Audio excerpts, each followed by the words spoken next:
And we're live. Welcome everybody here to the Lakers Lounge. I'm Anthony Irwin, joined as always on this fine Thursday afternoon by Aaron Larsoul, he of All Access Lakers, he of the Lakers, he of the Darren Collison pitch meeting, he of We've started this already. Okay. Do I get credit for Spencer Dinwiddie then? No, I think that's what I'm going to start doing. I'm going to see if I could like knock you off your feet with introductions here. I like it. every Thursday. All right, I like it. He of Super Bowl viral videos where he was knocking out his TV over the weekend. That one, you didn't like that one as much? I don't know if my like low guttural grunting / sighing is coming across for our podcast listeners, for the audio audience, but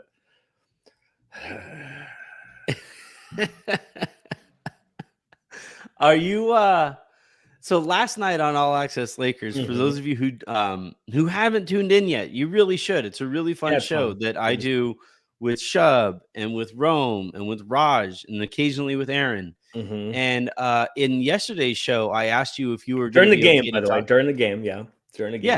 I'm not often there on game broadcasts. When I can, I do. Home games, I'm not, because I'm at the game. On road games, I try to when I can. And I saw that y'all were having a bunch of fun. You and Shub and Rome were having a bunch of fun. And I popped in, and it was fun, and I enjoyed it. And then you referenced today's show here, the Lakers Lounge. You referenced today's show, and I am the creator of the channel. Like, own is a weird word, but I'm the creator of the channel, All Access Lakers. I am the overseer. That sounds weird too, and like in some weird slavery terms. But I like the creator. So I guess if there was a hierarchy, I am at the top of it. And you said something that removed me from my own channel. So I was going to ask, I didn't know if it was just like coincidental, hilarious. I needed to do something else anyway. When I asked you about... I did. I needed to go do something anyway. And I thought for a fact that it would be funny if that was the moment. It was. Yeah, I thought that would be humorous. But yeah, I did. You asked me if today here on the Lakers Lounge on your show, which I love coming on every week on Thursdays, you asked me if I would be open to talking about, or if now would be today. Yesterday, you asked me if now Thursday would be the time that I would be willing to and open to and wanting to talk about the unfortunate proceedings on on Sunday. And the answer is still no. And if you keep pushing this, it is going to be something similar to last night is going to happen by myself again. Correct. All right. I won't poke and prod too much, but that a boy. Will you please read? Is that grape? Whatever that comment is. Yeah, I like that. Faded on lunch break, getting paid to listen to Laker talk on a Tuesday. Aaron is on as Thursday, but sure, for real. He's on just a Thursday, he's just like us, for real. That's right. Yes. Today on the show we are going to be talking. This is the Lakers played their final game before the All-Star break. Yes. They beat the Utah Jazz yesterday. I thought that was one of my favorite underrated wins of the season, right? It's not like as good as beating Boston in Boston, and it wasn't as good as the double overtime game against the Warriors. But it was kind of one of those wins that like a good team does rack up. You go into Utah second night of a back-to-back. They got in at like 4 a.m. the previous morning. Not like 4 a.m. 4 a.m. There was no LeBron in that game as well. You take care of business nonetheless. Anthony Davis put on a Utah fucking show. The fact that Utah is the Jazz have. Let's see how we're going to put this. Taken their foot off the gas, let's say, but they are still 17-8 at home, right? And it's one thing to take your foot off the gas. They have full on pulled the emergency brake. They are like, it's like, like it's just... all right. I thought they took their foot off the gas. I thought that was a good middle ground for they don't give a shit anymore. Saw the way that the season was heading, was like Kelly Olynyk. Anyway, so we are we are now reaching kind of the unofficial midway point of the season, heading into the fun festivities over the weekend. I will again shout out my wife, as I do every year. is to go find easy. Right? We find I want to hear the sports end of bar to go check before I out give up the this. All-Star Saturday night. Like, Okay. because she's a big basketball fan. She grew up, all right, yes. or at least earlier before I started. Before this basketball took me away from her in many ways. She's a big basketball fan. Yeah, now she likes it a little less because it means like the Lakers playing. Oh, that means Anthony's useless for. Are you sure? That might be why she likes it more. No. Well, now that you have kids, managing two children means she hates the NBA. But no, she has maintained this tradition where on Saturday we will go. We'll find a little sports bar. We'll find a place to go and sit down and check out all of the festivities from All-Star Saturday night and leave Miles and the lovely Avery. Y'all, they get Avery. She's getting her first opportunity at 4 years old to babysit Miles. We'll see how it goes. Hey, what's the worst that could happen? Callie, you got this. That's cute though. No, y'all have you and wifey have like an All-Star Saturday night date. That's cute. We've been doing this. This will be we've been dating for going on 20 years. So this is probably like our 18th or 19th All-Star weekend that we've watched like that. So okay, that's cool. It's a big deal. Big into the skills competition. I look forward to All-Star Weekend every year for that reason. So I'm looking forward to it. But it does mean though that at this point in the Lakers season, we can look back and we can look ahead, right? And we can it's been an interesting season to this point, and I think it's a very interesting from here on out. So we're going to be discussing that. A big part of that discussion is going to be this new / old identity that that the Lakers have found, despite utilizing it in last year's Western Conference Finals run. So we'll discuss that and the way that the guys have kind of responded to getting this opportunity together. One of those guys who I think has really picked up his play recently is Rui. Rui Hachimura has been really effing good since he got into the starting group. We'll discuss why that has fit the way that it has.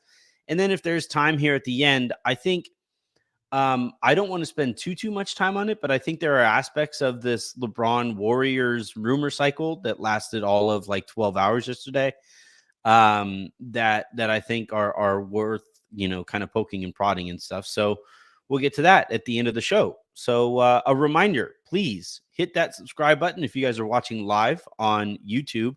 If you are watching on Twitter, you can follow us on YouTube at youtube.com/@LakersLounge. And that is a great way to support the show. It doesn't cost you anything, doesn't take any much more of your time than it would normally. If you are listening to this in audio form, please hit that subscribe button as well, preferably on Odyssey, my current employer. Do all of those things and let's keep on building this thing together. We picked up 900 subscribers this last 28 days. Which is not too shabby. No, that's not nothing. It's a lot of it has to do with the trade deadline and the buzz that was going on there, and me being a quote unquote insider or whatever. What do you mean quote which Aaron I don't think will ever be used to. Harrison for sure is not used to. What do you mean quote unquote? Quote unquote. You're an insider. Well, you've broken stories. Yeah, I guess it's hard for me to get used to it too. I consider myself a moron still. No, I don't. I consider you a moron too, and I don't like it. I don't like you being an insider. I'm not used to it, and I don't like it, and it's weird for me. And now I have to be more careful about conversations that you and I have. But you are like reality is reality. Yeah. You are, and it's been good. You're good at it, and it's been good for your career and for donuts for Avery. Look, man, I wouldn't have kept doing it if not for the support that we have gotten from it. Right? I kind of go where the audience tells me to go. When they were like, "Hey, we want more information," I said, "All right, here we go." That's what you got to do, brother. All right, so let's talk about this the season to this point. Let's look back on the season to this point, and we will discuss what we have liked, what we haven't liked. I always look at process as an indicator of future results, and the process to this point has been, we'll call it an experience. I'll say that this you're giving it incomplete. The first half of the season has indeed taken place. If you had to say about it, it has happened. There has been a first 53 games or whatever it is. Yeah. If you had to describe this, if you basically, somebody woke up from a coma, big Lakers fan woke up from a coma, through these first 50 or so games that the Lakers have played, and you had to, it was on you, this person wakes up from a coma, how to describe finds you, Aaron Larsoul, and says, hey, what have I missed? How would you sum up the season to this point? Well, the first thing I would ask is, why are you coming to me freshly out of a coma? There's probably more important things to do. Yeah, that would be my first. Yeah, it's kind of weird priorities. You've been in a coma for a few months. You aren't interested in how your family's doing. What is the internet? Tell me about the Lakers. What are these things? Cell phones. What is the internet? I went to sleep and we had just gotten fax machines. So I think I'm not going to say incomplete, but I do think that the best way to describe it, frankly, is up and down, right? The highs have been really high, and I think we've learned some things about the team, and probably long-term meaning for the rest of the season, prognostications based on that, winning the in-season tournament, this last little stretch. But to your point, and to be fair about it, the lows have not been great either. Fits and starts, maybe, is how I would describe it. And look, I've been pretty candid on your show about my disagreement with some of the things that Darvin has chosen to do. For whatever reason, it seems like, air quotes, we have arrived at a better place now. Should that have happened earlier? Maybe. Does Darvin have some blind spots? Sure, he's a human and a coach, and they're notoriously stubborn. Maybe. I do think the Lakers are in a pretty good place right now. And so I think the best way to describe it is kind of how you did. I don't know why you have me talking to people freshly out of a coma, but I would say uneven. It's not that different from how I felt before we went live. You were talking to me. I was are you sure worried about you want to do this? We went live here. I'm like, we could do 20 minutes. Are you sure you want to do this? Yeah, I think fits and starts is the best way. There's been some really good moments and some highs that have made you think, what could this team be and where can this team go? Kind of much like last year. To be honest, I think the highs of this year, previous to the trade deadline, are higher than the highs of last year, which makes you think, hey man, where can this team go? Is it, could this team make a run to another conference finals appearance? And then you're smacked in the face with the lows. Bill Parcells, famously in the NFL, says you are what your record is. And I think at this point we have enough data.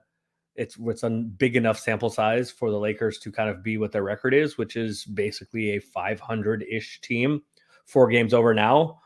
But basically, so the highs give me some optimism about where this team could go if it reaches those heights, if it reaches that ceiling. But the lows also give me some pause for, generally the teams that reach those heights are ones that are more consistently good. The Lakers fastball, the Lakers A game is probably up there with anybody in the league. But unless the Lakers are able to reach their B game, their B plus game more often than they have been so far this season, I'm worried about where it can lead. The only thing that I would say in regards to the concern about the lows, And it isn't to like cast those lows aside, right? Are you about to be optimistic, Anthony? What is going on? The lows have always felt like, so obviously everybody who has followed the show at all and knows any of my content at all knows that I'm a dad, right? And I just had this conversation the other day with Avery where you know, she was doing something she shouldn't have been doing, and she slipped and she fell, and she was crying really, really hard. And she was like there on the ground. I knew she wasn't hurt. If she was really hurt, I would have obviously gone over and made sure more shocked and embarrassed. Yeah. And so like she's like lying on the ground, she's like crying and she's like, you know, and she like asked me like, daddy, why didn't you come get me? And I was like, because you did something. Hey, don't put this on me. Yeah, I was like, you know, if you do something dumb and something told dumb you happens, I want you to learn from doing something dumb, right? And play stupid games, get stupid prizes. Is that what it is? Yeah, right. And I feel like the lows that the Lakers have had so far this season have typically been from doing dumb stuff. And I feel like so can I push back a little bit because I learned from the dumb stuff. Hopefully. I want your answer to that because I think this is the crux of the whole season. This is crucial to the whole season. So I'm going to hijack your show and ask you a follow-up, interrupt you and ask you a follow-up question. Do you have a reasonable belief or some reason to believe that what you consider dumb shit that led to the lows is not going to repeat itself? I think that's the crux of the most important question of the season. I think so too. I completely agree that is the kind of unanswerable, right? We won't know until those opportunities present themselves. And, you know, like right now, I've seen some people kind of get nervous about like the amounts of time that three guards have spent on the court together. And it's like, well, the Lakers are missing Max, they're missing Cam, they're missing Vando. Vando probably isn't coming back. Missing LeBron. Like, it's like, it's kind of circumstantial, right? Those guys are spending so much time out there together on the court that like, hopefully, no, for sure. And that's why I'm saying it is that like, you know, Darvin does have those tendencies and does have those inclinations. And so we'll see. But I do think here's why, Aaron. Here's why I have some optimism on this front. Knock on wood. And me having optimism doesn't normally go well. So, imagine my surprise. Excuse me. But here's a quote from Rui last night. This is from at Michael Corvo NBA. Rui Hachimura on the Lakers finding their identity. Right? Yeah, post-game. Yep. Yeah, post-game. Yep. Quote, I've been telling him, like, this is who we are. We've been trying a lot of different things, lineups, all this stuff.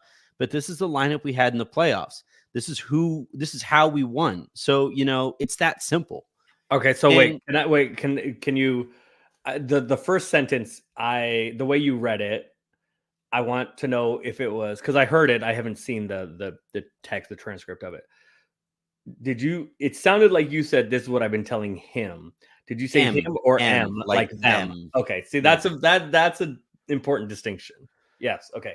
Well, I would hope people are telling him too. No, because if it's him, this is what I've been telling him. It would seem like that is more directed at a single person. Well, I'm not going to say who that is, and you guys can guess at that. And you're probably going to have a good guess. But here's my thing, though. I've done reporting on this. Those guys have told him this all season. They had that back and forth at film room where those guys aired it out and said, "Why aren't you relying on us?" You know. So he knows that they have been frustrated about this, right? I know you're not feeling well. Do you have 10 minutes in you so I can go to the store and get some Hennessy and come back and pour myself one? How long can you filibuster? I don't have Hennessy with me at the house in the other room. It seems like I might need some. But no, look, we have had, you know, in this case, a more direct quote about those things. We have had indirect quotes. We have had compliments of other coaches from those guys like all season. And you know, again, the amount of information that I have reported on this and also their actions, right? Like I don't think it's a coincidence. I think it helps that those guys fit well, and it's like a talented group of basketball players. And I think those guys are good enough. And we saw this last year that they were capable of going on a run when they play together. But also, like, you actually watch them, and it's night and day. The amount of focus on detail, the engagement, running the spots, understanding where you should be on a basketball court, understanding where the other guy is going to be on the basketball court. The types of passes that Austin is throwing right now, he's put on a pretty sick little highlight reel recently of these no-look passes and stuff. And, like, you can do that when you are confident in where your guys are going to be, right? You don't add a little extra something on a pass when you are just finding out where that player is, right? And we've all season had, a ton of reminders, casually sent, directly sent, indirectly sent, however you want to put it, in Darvin Ham's direction. Like, hey, man, like, we've been here all season. And so I do think that, like, he has kind of run out of things to try and run out of ways to screw this up. And that's why I think I'm actually fairly optimistic, so long as everybody stays healthy, that this can be their identity here moving forward. And so long as they keep on winning, there's no reason to change up the approach that they have had recently. They're the starting five has been Aaron is going. So, all right. So for those of you who can't see our comments, Tommy Bacon Puffins asks Aaron to put on his hat normally. Yeah, no. Aaron says no. Yeah, look at that. Aaron hasn't listened to any of the points that I've made the last 2 minutes. I have been. What are you talking about? All this is going on without unnamed cognac. No. But no, that is why I think that I'm actually fairly optimistic that those lows and the dumb stuff that led to those lows are somewhat behind us, so long as the circumstance doesn't force more of that dumb stuff upon us. And look, Brandon Omeng, I'm hoping I'm saying your name correctly. Top 8 to 9 if all are healthy for a playoff rotation. Do you think if everyone is healthy, Max and Cam crack that playoff rotation? That is a big part of that identity. So, Aaron, what do you think on that front? No, I think is the answer. Well, I mean, let's run through it. But no, I think no is the answer for the playoff rotation if all 8 or 9. And like, once you really get into playoff games, 9 is pushing it. So 8 is the real thing. 9 is kind of pushing it. And some guys, like, shout out Tibbs in New York. I mean, Tibbs is only going to basically play his starters anyway, but I mean, he may go 7 and it might get shrunk down to 6. But yeah, the 8 or 9, I mean, and here, like, to your point earlier about who are going to be starters and if to use your words, dumb shit is going to be avoided going forward. It seems right now like the starters are, I mean, who knows what's going on with Vando.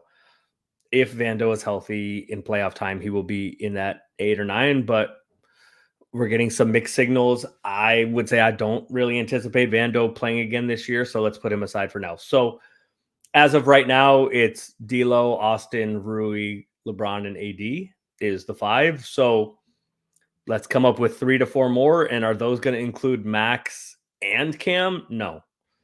Will it include maybe one of those 2? Maybe. I'm not even sure we're getting one of those 2 because Torian's going to play. Anthony, you're muted. Torian's going to play. Torian's going to play. Spencer's going to play. And I would think that one of the backup bigs, whether that's Jackson or Christian Wood, is going to play. That's 8 already. So you're not going to get Max and Cam out of that because that's already 8.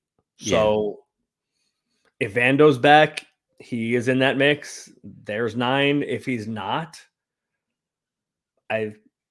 so the Gabe question becomes less of a thing now with Spencer. So who's going to be the 9th guy?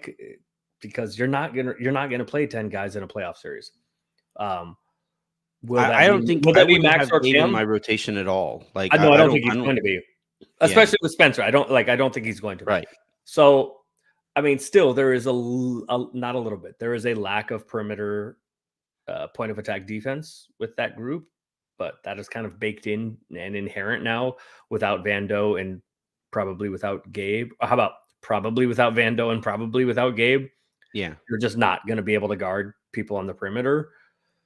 So like if you want to say those are the 8, and then for the 9th spot, it comes down to Cam, who's not healthy, and Max, who's also presently not healthy.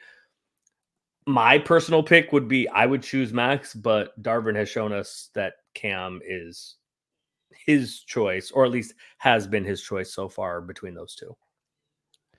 Yeah, I think at this point, and just in terms of like analyzing their full seasons, I think Max has outplayed Cam. I think Max is a better player than Cam and has more of a future with the organization than I don't disagree with any of those things, but that's not the ultimate question. Well, I know. And but that's the thing though, is that like, if it comes down to it, I could see Darvin going back to Cam, but I could also see over the course of the last like couple months of the season, Max again, making it clear in the opportunities that he gets that he's just better at this than Cam is. And I would hope eventually that Darvin kind of wakes up there. But yeah, either way, you're talking about the 9th guy in the rotation. So you're talking about a guy who isn't going to get a whole bunch of time. And I this is where the Spencer edition, this is kind of the only downside to it, is that it is going to eat into opportunities for Max, but we have seen Spencer look really good for the Lakers so far. No, but there's another piece to it. And Rob and I talked about this a lot leading up to it and asking my opinion of if I thought Rob, who you want to specify this? No, a person named Rob. No. Williams? You were talking to Time Lord? No, because he is still a player on the Portland Trailblazers. So no, so that'd be tampering. So it's not him. I'm trying to think of other Robs that are in our universe that I could be thinking. Maybe it'll come to me. Maybe. So like put Gabe. No, I don't want to say put Gabe aside, but in talking about Gabe, Gabe was very specifically brought in to be a backup point guard and has played, I don't know, 5 games or something this year. And there are other players on the team that can dribble as a secondary thing, right? LeBron is an incredible playmaker, led the NBA in assists a couple years ago. Austin's a combo guard. Austin's can facilitate some and can dribble here and there, but that's not the thing he does. The Lakers have not had, other than D'Lo, a thing that like you are nominally and functionally a point guard other than just D'Lo. So in putting Gabe aside for a second here, that was a lot of the reasoning for Spencer, because that's a dude that just. So I guess my point is, and you're saying one of the maybe downsides in bringing in Dinwiddie is that he takes away minutes for Max. Maybe. But they serve very different roles, because Max is not initiating offense and putting the ball on the ground. Totally. Getting other people involved. So, but there are only so many backcourt minutes. No, you're completely right about that. And that's a fair thing. I don't think I wouldn't, and I'm not saying you're doing this. I would just caution against like pitting the two of them as it's either Max or it is Spencer, because yes, they are both guards, but they fill, and there are only a certain number of backcourt minutes, but they fill very different roles. Yeah. Look, I have not understood all of the pseudo concern over the Dinwiddie edition. I say this as somebody who doesn't like the 3-guard lineup approach that Darvin likes to take, and him mentioning 3-guard lineups like as soon as the Lakers brought in Dinwiddie, obviously made me like Joker chuckle, essentially, but at the end of the day, the Lakers needed more talent, more NBA talent on their roster. Spencer Dinwiddie, I've said this before, might honestly be one of the most talented players ever to be available on the buyout market. Like, I'm not kidding. Normally on the buyout market, you do not get guys like him, where he was just a $20 million ish player. Next year, he's probably going to be like a $10 to $15 million player next season. He is a starting caliber guard. Now starting caliber probably on like a bad team, but still starting caliber. I mean, I think he's the best backup point guard in the NBA, probably. Yeah, as it stands right now, I would. Yeah, he's totally overqualified, I think, to be a backup, and I think he's underqualified to be a starting guard on a good team. But like, still, like, given, and Aaron, you had already logged off, or you had already jumped off the show when this was on the deadline show that we did. We recorded like an hour together, and then I was by myself for the second hour. And when the report came out that Spencer Dinwiddie was getting bought out or waived, even more importantly, I think waived, because once he gets waived, he keeps all of his money for this season. Like, it was one thing for them to work out a buyout and then him to take exactly as much money as he was going to get bought out. And normally that means that the team that has the most to offer just always gets that player.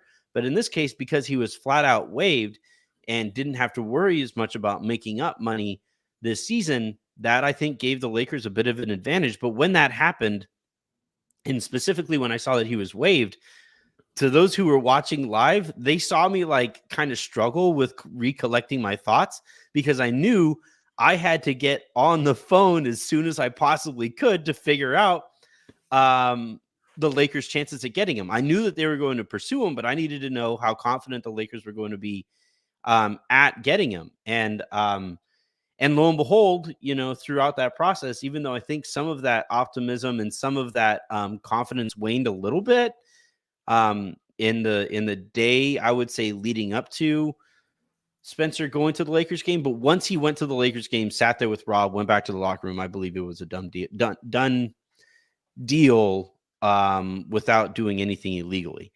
So but anyway, the reason I knew that the Lakers were going to be interested is because we know that Pelinka really likes pedigree, and we know that he is going to. He's a bargain shopper, man. Like I'm the same way. I love going to Nordstrom Rack and seeing what I could find over there, and in this case with Dinwiddie, he has fit really well, and I think he's really helped with the floor that the Lakers have. Where I thought last night D'Lo dished out 17 assists, and in that in and of itself is a very good game. But I didn't think, like, it was one of those games that, like, you're looking at his numbers like, wow, he's really doing that, because I never really felt like he was playing that well. But it didn't really seem to matter, and he was able to get himself into a rhythm because Dinwiddie helps make up for that when D'Lo is still trying to find his game. And the Lakers don't look terrible in those stretches where D'Lo is trying to find his game, or when D'Lo sits, because Dinwiddie fits so well there and understands what is needed of him in those spots. So yeah, I really like the Dinwiddie addition. I do believe that they're probably done on the buyout market now, because it would require basically waiving a player who has money on their books for next year to bring in somebody. Hard cap. And you have the hard cap, and there isn't much flexibility under there. And like the players who are available, I still like Marcus Morris, but like I understand the Lakers not wanting dead money on their cap next year, just for the sake of having Marcus Morris go there and fight somebody if need be. But yeah, I think Beef stew.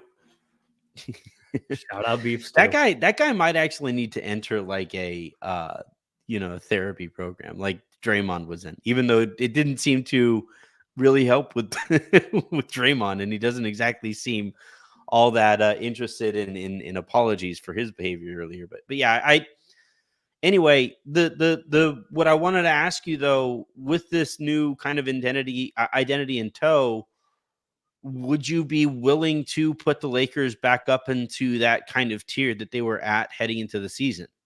No. I mean, again, I told you that I thought that the West was Denver, and then the following tier was the Lakers, Suns, and Warriors in whatever order you want. I thought they were 2, 3, 4 in whatever order you want. And I still... No way you still feel that way.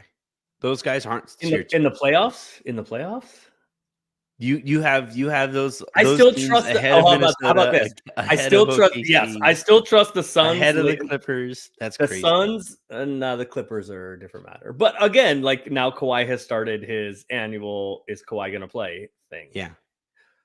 So no, By the way, everybody covering the Clippers, no, Kawhi shouldn't be an MVP candidate. Stop it.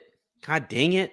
Every time the Clippers or Celtics do anything whatsoever, everybody in the media hyperventilates to congratulate the Clippers and the Celtics on cap sheet championships every fucking year. We do it every year. How about they win something first, and then we go ahead and congratulate them and clap them on the butt. Let's let them actually survive an actual season before we do that. So, am I willing to put the Lakers back up where I had them before the start of the year? No is the answer to that. I think that no is the answer. Again, I had Denver number 1, and I had the Lakers, Suns, and Warriors in whatever order you want, 2, 3, 4. I thought they were in the same tier. Denver a tier ahead. I think that now the Clippers belong in a really close tier. But if you're asking me, do I still trust that tier? Suns, Lakers, Warriors. I still trust that entire tier more than I trust Minnesota. I would still pick each of them in a series against Minnesota. I would pick the Lakers in a series against Minnesota. The one thing that gives me pause about Minnesota is enormous, and that can cause some problems for the Lakers, who are trying to just be bigger and badder than other teams. You know, as you've mentioned with Rui now starting, I think OKC is better than Minnesota and better than the Lakers and Warriors. The Suns, I don't know, but OKC is so tiny that I think the Lakers have advantages in that series. I'm not ready to put the Lakers back in that tier, like whatever the tier is right behind Denver, but it wouldn't shock me if the Lakers got back to the Western Conference Finals. Would it surprise me? Yes, but it wouldn't shock me. But no, I'm not ready yet to. Again, like you are what your record says you are, and the West this year, at least so far by record, is so much more difficult than the West last year. The teams are so much better. I was watching until I realized that Dallas the game was good. Until I realized that the game was on ESPN. Until I realized that the Warriors and Clippers games was on ESPN here in LA. After I watched the Lakers game here in LA, the option was the Clippers broadcast. Shout out my guy Jim Jackson. But they had a stat. They put a stat up early in the first quarter. They put a stat up that was, or later in the first quarter, comparing this year's Western Conference to last year's Western Conference. And if you go one through, I guess it was, I think 6, 1 through 6, the teams that were out of the play-in this year compared to last year, every team this year, the record was so much better, right? And as a point of reference, the Kings at Valentine's Day yesterday, the Kings have the same record this year as they had last year. Last year, they were the 3 seed on Valentine's Day. Yep. This year, they're the 8 seed. So that also concerns me, right? Am I willing to put the Lakers like back where I thought they had them, where I had them in before the season, coming into the season? No, because the West is so much better. One of the reasons is the West is so much better. Here's how I would put it. I agree basically with your overall point. The way that I would put it, though, is that like if we were to remember back in the day in like the 90s, they used to have quarterbacks all line up and like throw the ball as far as they possibly could, right? And like Brett Favre. Yeah, they did. It was at the Pro Bowl. Yeah, no, they would do a Pro Bowl. They would do like the quarterback competition at the Pro Bowl. They would throw a football with like the blue chalk on it to hit these moving targets. The bullseye ones. And then they would throw it as far as they could, and they put the flag in the ground at 74 yards. Right. And yeah, Brett Favre won it every year because he just had just a freaking cannon of an arm. But if we were to do that basically with Western Conference teams, I think Denver still throws the ball a good like 4 or 5 yards further than everybody else. You're saying their fastball is better, right? They're like their best pitch is better than Yeah, but I think the Lakers' best pitch, or the furthest that they could throw a football, is as far as anybody who isn't the Nuggets, is how I would put it. Like, I think the Lakers could play as good a game as anybody in the conference. Now, can you sustain that over the course of a 7-game series? That's a different thing. Well, so that's the thing. Can you sustain it over like the last few months as the Lakers try to get out of the play-in? Like Christian Wood came out and said their basically team-wide goal is to get out of the play-in the second half of the season. Mm-hmm. Can they do that? And can they throw the ball as far as they possibly can often enough to do that? That's a different question. But I do think the Lakers are capable of playing as good a basketball as anybody other than Denver. You're doing Uncle Rico? You throw it over the mountain? Jen always calls me that. No, I'm kidding. But I yeah. So I like largely agree with you. Again, and the reason why one of the reasons why I had that second tier, and the one thing I do believe about that is I do think the top end of the Lakers, Warriors, and Suns is higher than the rest of the Western Conference. That I still do believe. But other than the Suns, I don't think the Lakers or the Warriors have shown that they can get to their B+ consistently enough that it's going to matter in the playoffs. I do think, again, though, to your point, though, I do think the Lakers' best pitch, the Lakers' fastball, or the Lakers, whatever sports reference you want to use, I do think that the Lakers at their best are there with anybody other than Denver. Yeah. But then, again, it's a matter of how much can you get to your best. And Denver, for the second year in a row, is showing us that, like, we don't really care about getting to the highest level as often as we can. Does that mean they can't get there as often as they could last year? Or does that mean that they just don't care like they didn't last year, and once the playoffs start that they will get there? I think that's an interesting question. I also kind of think Denver's a little worse than they were last year. They are. Yeah, they are. I think they missed Bruce Brown more than they thought they would. Uncle Jeff? Uncle... my age, Uncle Jeff? A little bit, but like... I think like Bruce Brown, like look, man, we saw him go for $20+ million on the market, and we saw that Toronto was asking for a first rounder this year. I think he's like a legitimate impact player, and they lost him for nothing. So, and they were hoping that I do think that if Christian Brown and Peyton Watson and those guys would step in for him, and I just don't think they're as good as he is. Unfortunately, I think that the Clippers are still to be heard from. Pending Kawhi, which is always the question. And that's why James Harden tends to melt down in the playoffs. But I do think that the Clippers are still to be heard from in this playoffs. But outside of that, like if you told me that, like, let's say if you told me that Denver was the 1 seed, like last year, if you say Denver's the 1 seed and it's Minnesota and OKC are the 2-3 seeds, and the Lakers and Warriors are 6-7 in some combination like they were last year, and they both win again against 2-3, I'd be like, I mean, I guess so. That's not shocking. Yeah. So I do think the Lakers have an opportunity to beat anyone basically except for Denver again.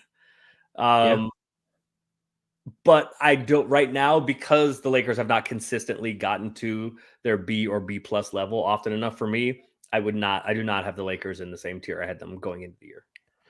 Yeah, and like that's to be expected. Like I said, I don't disagree with like the overall point that I wouldn't put them back where they were last year. I would say though that like now that Darvin Ham has messed around enough and found out, I think we a lot of that is kind of behind us. Let's wrap this thing up on this. God King Tony Clifton says, I came here to hear about Kendrick Perkins. He also says, what did he say? I'm struggling to find Dre GM discourse this week. And I did enjoy, hold on. This is the only perk I'm familiar with. I mean, I know perk, but last night, I said I switched over to the ESPN broadcast to the Clippers broadcast when I found it after the Lakers game last night. And at halftime, perk in talking about PG-13 playing without his performance without Kawhi said he couldn't even play dead in a Western movie. So I found that could be hilarious. But there's now a couple people in the chat asking about perk. So what did he say specifically this time? Because I assume it's not essentially that. I guess he went on Pat McAfee's show and said that a superstar. Today. Today. Okay. All right. Yeah, I haven't seen this yet. I don't listen. I've never McAfee's that kind of content doesn't really do it for me. For you, yeah. It doesn't really. You and me both, brother. Like I could stand up here. Like I feel like a McAfee like impersonation is so easy, right? You just like. Yeah, where's your cutoff? Right? Yeah, there you go. Where's your cutoff? And like, what do you think? What do you think about football? You also are you a football fan?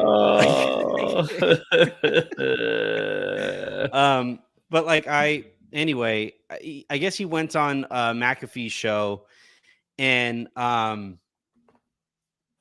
said that the Lakers just have to get through the season apparently, and a superstar is on the way, and I guess heavily implied about Trae Young. We had Mark Stein earlier this week talk about the Trae Young stuff specifically and the amount of noise and smoke swirling around Atlanta after some of the conversations that GMs had with Atlanta this year. We have the Lakers holding on to their 2029 draft pick, right? And, keeping it and keeping that powder dry for the possibility of a superstar coming available in this upcoming summer. So you have all of that going on. While all of that has gone on, you had the Golden State Warriors ownership apparently reach out to the to Lakers ownership, to Jeannie Buss, and ask about a LeBron James swap. And I guess Draymond Green got involved and tried to get Rich Paul to convince LeBron to okay such a thing and push for such a thing, which I find super fascinating because that is like such a, turntable, tables turning type of effect on how that relationship typically goes, where Rich Paul normally asks other clutch clients about doing stuff that would benefit LeBron. So that was something that league personnel that I've talked to recently have been like, I wonder how that felt. So you had that going on. All of it was kind of a nothing sandwich, to be completely honest. I at no point this deadline season did I ever think that the Lakers were going to trade LeBron. That is my own speculation at first, and then I asked around about it and was told definitively, absolutely not. I'll help you out here. LeBron was not getting traded ever for anything. Period. End of discussion. Yeah, and then so you had all that going on or whatever, and again, like this kind of I think gives us a bit of an ugly look into the way that the business goes, where SEO kind of runs the day. Mm-hmm. And in terms of search, I would also like to point out, by the way, that the Lakers and Warriors play the first game out of the break. And I'm not saying it was to generate some conversation about the Lakers and Warriors playing the first game out of the break, but I'm also not saying it's not about that. Yeah. I mean, like, well, so that's the thing though, is that like, all right, it was a relatively quiet deadline period, right? You always have a bit of a lull coming out of the deadline, going into All-Star break, and then certainly after the All-Star break is kind of like the doldrums of the NBA season. And again, you look back on like, kind of the point of NBA media nowadays is to drive traffic, and you drive traffic through search engine optimization, right? SEO. And Lakers trade rumors, Warriors trade rumors, LeBron James trade rumors, LeBron James, Stephen Curry, in all of these headlines and all that. And eventually we got like the Knicks in there as well, right? And it was the Sixers, Daryl Morey. Yeah, the Daryl Morey. And it was like the smorgasbord of SEO words and keywords and stuff like this. And I think at the end of the day, like, to be completely cynical about it, it was a nothing sandwich that was propped up to be more than it was because everybody knew that was going to drive a shit ton of traffic. Like that, you just knew that was going to do the type of work that it did. Yes, LeBron was never getting traded. Anytime anybody that does what you and I do for a living, my non-team stuff, my content stuff, your content stuff, or if you're a writer or an insider or whatever, the 4 most powerful words or phrases in the English language for NBA people are Los Angeles Lakers, Taylor Golden State Swift, Warriors, LeBron James, Beyonce. Steph Curry. So anytime you get to include all 4 of those at once, like that is a word click orgy like that you're going to. And I'm not saying they're lying, right? Because there's obvious reporting in that story from Woj and Ramona. I think. Yeah, I'm not saying that like none of it I don't happened. think they're lying, but yeah. I think it's nothing. LeBron was never getting traded. The fact that teams called about LeBron has nothing to do with like the thought that the Lakers are in some place where LeBron might be vulnerable. Nonsense. Yeah. Every time, every player in the NBA gets asked about. Every team has a conversation with every other team multiple times a week. People are talking about LeBron and Steph and asking about Giannis. And, is Giannis going to go, Luka, what is he thinking these days? Is he available? Hey, Mavs brain trust, you want to trade Luka? No. Okay, cool. I'll check back with you in 3 days and we'll ask the same question again. Every player in the NBA gets talked about.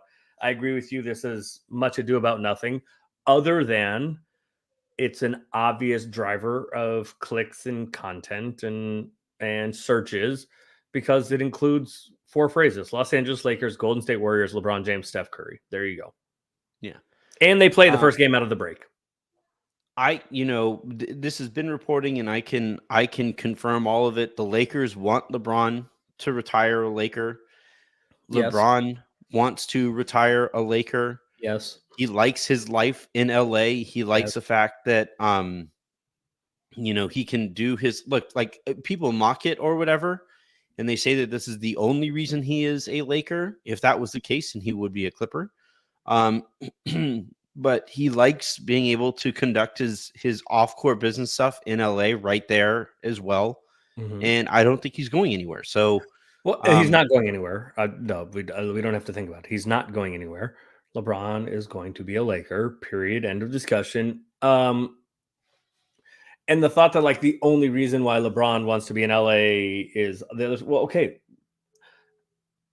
85%, maybe that's an exaggeration, 65 or 75% of the NBA lives in Los Angeles in the offseason. Everybody lives in Los Angeles when they can live. That's why those UCLA runs are so well known. Correct. So LeBron's not going anywhere. LeBron was never getting traded. I understand why this was a story, and it, it's like the confluence of all the most influential and interesting and inflammatory things in the NBA. LeBron, Steph, the Warriors, the Lakers, Joel Embiid, Draymond Green. Like it's all like it again. It's like a talking point. It's an SEO orgy, to use your phrase and my phrase combined. It means nothing. SEO orgy. We'll go here. Anthony, do you think 3 first pick swaps and Austin is enough for Trey or Donovan Mitchell? I feel like even that would be outbid by either New York team. So here's where it gets a little tricky, right? Because you're talking about picks that are going to convey after LeBron is a Laker. And so in and of itself, like that's going to make those picks really valuable. But if during those years, you now all of a sudden have Donovan Mitchell and Anthony Davis potentially playing together, that makes those picks a little bit less valuable potentially. So you have that going on. The other part of this is that a lot of times when these stars get made available in trades or make themselves available in trades, they do have their preferred destinations and they can guide themselves certain places. I do think that Kendrick Perkins is very well plugged in with Clutch and is very close with a lot of participants in Clutch business. And when he like really heavily intimates that Trae Young is going to be a possibility for the Lakers, I think it's worth listening to because Trae Young is a Clutch guy. And again, Kendrick Perkins is very much plugged into that kind of world and that part of the NBA's kind of culture. So I think that is worth talking about. Would the Lakers get outbid for some of these guys? Potentially, but I'll say this. From what I've heard, the market on Trae Young isn't as bountiful as like you would normally think. There's a lot of question as to whether or not like he can be the guy. And so essentially, and then if he isn't going to be the guy, how well is he going to get along with your guy? Because he has not typically gotten along with NBA players particularly well. And there's a lot of noise to like how difficult his camp has been to work with. So there's a lot of stuff to all of this. I understand why the Lakers kept their draft capital dry for the chance at this, but I also personally would just prefer that draft capital gets utilized to upgrade the supporting cast so much as it is to go out and get a star. But Aaron, you know, as far as like what's the math on those post LeBron picks, right? They're heavily sought after because there's a lot of people who want to basically short the Lakers after LeBron is gone. That said, there's also like if the Lakers use that draft capital on a third star who would like play, you know, with AD after LeBron is gone, how valuable can those picks be? Like, is that how do people do the math on that? If you were in, you know, if you were in a different organization and you were looking at the Lakers as a possibility of a trade partner, how would you do the math on those post LeBron picks? So yes, they are. The 29 pick was highly sought after. And to be fair, if I was a rival executive, let's say that, since Kobe, or even in the last few years of Kobe's career up until now, the Lakers have been pretty bad other than LeBron. So I understand, as you say, shorting the Lakers. I mean, it is a highly sought after asset, or those will be highly sought after assets. However, there was also an understanding around the league that the Lakers just kind of always get somebody, a guy or some guys, right? Anthony Davis, or and you mentioned earlier because I saw in the chat, and it's correct, right? Like the Nets, maybe I'm not as concerned about the Nets, but the Knicks could probably outbid the Lakers as far as draft capital that they have available in the next star. That only works though if, to your point, if insert star player X, who's worth all of that draft capital that whoever could outbid the Lakers for, if that person says or makes no preference about where they go, or doesn't have the juice to leverage where it is they want to go, whether it's the juice from having that kind of profile within a league, or whether it's the juice from holding their pending free agency over possible suitors, like, oh, you can trade for me, but I'm not re-signing. I mean, frankly, like what AD did. So here's what I'll say. I'm not going to mention any of the names. There were names, I guess, that Perk talked about, or a name that Perk talked about. I've seen some names in the chat. I'm not going to mention any of them specifically, but what I will say is that part of the calculus for the Lakers at the trade deadline was to see if waiting until the draft in 2024, when the Lakers will have 3 first-round picks at their disposal to trade, if it made more sense to wait until then to see what next superstar or player that was better than who was available at the deadline shakes free. And yes, I've heard a couple of names mentioned in the chat. Fine, you can run with those names. But the one thing about the NBA is it always changes. So even like fans in the chat, maybe the name that you're thinking of hasn't been thought of yet, or maybe who actually becomes available, you guys don't know about. There's more information around the league than fans have. And even if it's information that around the league doesn't have yet, these things change all the time. So it may be somebody that people in the league don't know about, fans don't know about, Woj and Shams and whoever don't know about, that their situation changes with their team a week from now, a month from now, 5 months from now. And so it definitely was a consideration for the Lakers to be prepared to be in the conversation for the next time a third star shakes loose. Victor Wembanyama it is. Looking forward to it. All right. He's going to have a quadruple. By the way, he's going to have a quadruple double at some point. He, like, thinking about what he's capable of in the next couple of years is legitimately terrifying. Like, legitimately, like, good Lord, this guy. He's good at basketball. Yeah. All right. That is going to do it here for this episode of the Lakers Lounge. I am going to see if I have a voice left over for tomorrow to do a happy hour and do a Q&A for tomorrow's episode to send us off into the All-Star break. So keep an eye out for that. Subscribe so that is the best way to know that you won't miss it if and when we actually do the thing. But Aaron, thank you very much for making time for us. Thank you, everybody, for subscribing in advance. Please do subscribe, like, review, share, all of those things. And we will be back tomorrow. So that was Aaron Larsoul. I am Anthony Irwin. This has been the Lakers Lounge. Have a great rest of your day. Make somebody else's. And I will talk to you mañana.